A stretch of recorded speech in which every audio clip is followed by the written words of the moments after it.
नमस्कार दोस्तों, मैं सारिका भंडारी अपने चैनल सारू के लॉजिक में आप सबका स्वागत करती हूँ। दोस्तों, जैसा कि हम सब जानते हैं कि हमारा देश एक पुरुष प्रधान देश है और हो भी क्यों ना, क्योंकि सारे कार्य हमारे देश में पुरुष ही तो करते आ रहे हैं।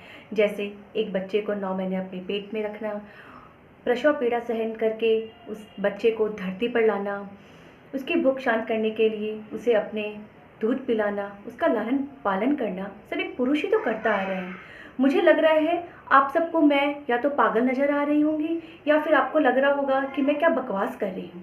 जी हाँ, ये एक बकवास ही है। जब हम सबको पता है कि ये सारा कार्य एक औरत ही कर पाती है, तो हमारा देश पुरुष प्रधान कैसे हुआ। दोस्तों, एक पुरुष को भी एक औरत अपने गर्भ में 9 महीने रखती है और उसको जन्म देती है, उसका लालन पालन करती है, तब वो उस काबिल बन पाता है कि वो अपने आप को एक प्रधान साबित कर सके।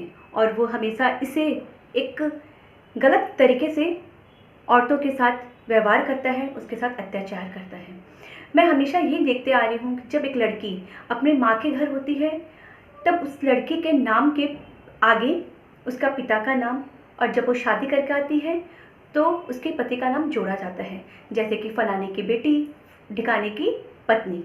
क्यों एक लड़की का सरनेम हटा दिया जाता है? जैसे कि मैं भी एक औरत हूँ, जब मेरी शादी नहीं हुई थी तो मेरे नाम के पीछे सारिका बच्छावत लगा जाता था और अब सारिका भंडारी लगाया जाता है। बच्छावत मेरे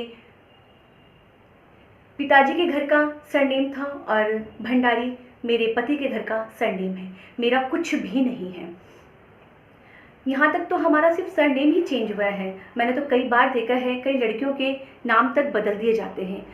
क्या हम औरतें इस पुरुष प्रधान समाज में, देश में कठपुतली हैं? क्या हम एक ऐसी गुड़िया हैं जो चाबी से चलती हैं? जब पुरुष प्रधान घर का मुखिया हमें एक चाबी घुमाता है और हम मशीन की तरह घर का काम करती हैं और उनकी सेवा करने लग जाती हैं। हमेशा औरतों को एक कठपुतली की तरह उसे यूज़ किया जाता है, उसका इस्तेमाल किया जाता है। मैं कहती हूँ, औरतें किस कार्य में इस वक्त पीछे हैं? जहाँ तक हम सभी जानते हैं, औरतें पायलट बन गई है, एवरेस्ट पर चढ़ गई है। अभी कुछ ही दिन पहले नासा में भी सिर्फ 2 लड़कियाँ, अकेली सिर्फ 2 लड़कियाँ गई थी और वो बहुत अच्छा कार्य भी करी थी। हम कल्पना चावला को कैसे भूल सकते हैं, सुनीता विलियम्स को कैसे भूल सकते हैं, और मदर टेरेसा, ऐसी कई शक्तियाँ हैं हमारे देश में जो हमारे देश का हमेशा गौरव बढ़ाई हैं और बढ़ाती ही रहेंगी। तब दोस्तों, मुझे ये बताइए कि सिर्फ हमारे देश में पुरुष ही प्रधान क्यों है? सिर्फ इसीलिए क्यों वो बाहर जाके कमाता है, अपने घर वालों का पेट भरता है, इसीलिए बस वो प्रधान है? नहीं, क्या आपको नहीं पता? हम सब जानते हैं इस देश में अभी 80% औरतें भी घर से बाहर निकलकर काम करती हैं और अपने पैरों पे खड़ी हैं। वो सिर्फ घर ही नहीं, बाहर के काम भी बड़ी अच्छी तरीके से कर रही हैं। और अभी तो सिर्फ 80%, आने वाले समय में मुझे लगता है किसी भी घर की एक भी औरत सिर्फ घर संभालने वाली मशीन ही नहीं बन के रहेगी, वो देश का गौरव और भी बढ़ा सके। पुरुष प्रधान इसलिए है कि वो हमेशा औरतों पर अत्याचार कर सकता है, ज़बरदस्ती कर सकता है, उनका बलात्कार कर सकता है। जी हाँ दोस्तों, मैं सही कह रही हूँ। मैं सिर्फ किसी एक पुरुष या किसी पर्टिकुलर किसी एक इंसान के लिए नहीं बोल रही हूँ। सारे पुरुष ऐसे नहीं हैं, परंतु हमारे देश में ऐसे कई पुरुष हैं जो सिर्फ औरतों के साथ ज़बरदस्ती अत्याचार करके अपने आप को प्रधान साबित करने की कोशिश करते हैं।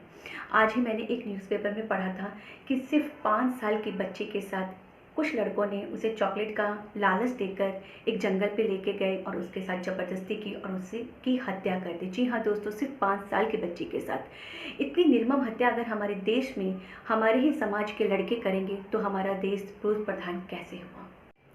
जब आप देखिए, व्हाट्सएप खोलिए, फेसबुक खोलिए, और पिछले कई सालों से मैं देखते आ रही हूँ कि औरतों के नाम पे जोक्स, चुटकुले, उन्हें एक हंसी का पात्र बना के रख दिया जाता है। क्या हमारी घर की बहन बेटी हंसी का पात्र है? अगर आप किसी और की बहू बेटियों के का मजाक उड़ा रहे हैं तो कहीं ना कहीं कोई और भी आपके घर की बहू बेटियों का मजाक जरूर उड़ाएंगे। हमेशा पत्नियों पे गलत जोक्स आते हैं। क्यों? वो पत्नियाँ अपने घर छोड़कर अपने पति, उनके माँ बाप की सेवा करने के लिए जब आपके घर में आती है तो कई सपने लेकर आती है, परंतु हमेशा पत्नियों पर एक गंदा मजाक का पात्र बनाकर रख दिया जाता है। इस मजाक में हमारे देश की प्रधानता नहीं है। मैं कहती हूँ हमेशा पुरुष भी प्रधान है तो नारी को भी उसका बराबर हक देना चाहिए। आजकल बहुत हद तक लोग उच्च शिक्षा प्राप्त कर इस असमानता को कम करने की कोशिश कर रहे हैं। बहुतों की नज़र में नारी का एक इम्पॉर्टेंस बन गया है, परंतु ऐसे कई गांव, ऐसे कई शहर हैं जहां अभी भी नारी बहुत पीछे है। उनको अभी भी उनके साथ अत्याचार किया जाता है, उनके साथ अभी भी गलत व्यवहार किया जाता है। मैं कहती हूँ हमेशा नारी का सम्मान करो, उसका भी अपना नाम है, अस्तित्व है, वजूद है। वो अगर चुप है तो वो 2 घर की इज्जत को बचाने के लिए चुप है। अगर कोई बहू बेटी अपनी जुबान खोलती है तो ये समझ लेना कि पानी सर से ऊपर चला गया है। उसकी चुप्पी को उसकी कमजोरी मत समझना। हमेशा लड़कियां अपने दोनों घर की इज्जत, अपने माँ की इज्जत और अपने ससुराल की इज्जत को बचाने के लिए हमेशा सहन करती रहती हैं और उसका फ़ायदा पुरुष हमेशा उठाता रहता है। मैं कहना चाहूँगी भगवान ने एक बहुत बड़ी शक्ति नारी को दी है। वो शक्ति है, वो गहना है सहन शक्ति। अगर किसी नारी की सहन शक्ति खत्म हो जाती है तो उस नारी को कमज़ोर मत समझना। वो अगर अपने खिलाफ आवाज़ उठाएगी, अपनी चुप्पी जिस दिन तोड़ेगी वो ज़रूर जीतेगी और वो ज़रूर उस समाज को कुछ नया सबक ज़रूर सिखाएगी।